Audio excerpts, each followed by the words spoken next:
Hello বন্ধুরা, আজকে আমি দিদির বাড়ি থেকে যাবো গিয়া শ্বশুর বাড়িতে। মনটা আমার খুবই খারাপ লাগছে, আমার একটুকু খাইতে ইচ্ছা করতেছে। তো দেখো বন্ধুরা, আমার দিদি আমার জন্য কত কিছু রান্না করছে। দিদির মন তো মায়ের বরাবর হয়।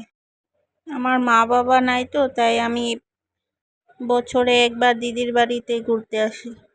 তো বন্ধুরা দেখো, দিদি আমার জন্য কত কিছু রান্না করছে। এই হলো বেগুন ভাজা, আর ওদিকে হলো ধনেপাতার বড়া, উচ্ছে ভাজা, চাল কুমড়োর বটি, টমেটো চাটনি, ডিম অমলেট, আর এদিকে ডাল, আর সাথে আছে মাটন কষা। দিদি তো আমার জন্য ভালোবেসে অনেক কিছু জোগাড় করছে, কিন্তু আমি এতগুলা খাইতেই পারব না। এক দুইটা আইটেম দিয়া খাইয়ে কিন্তু আমার পেট ভরে যাইব।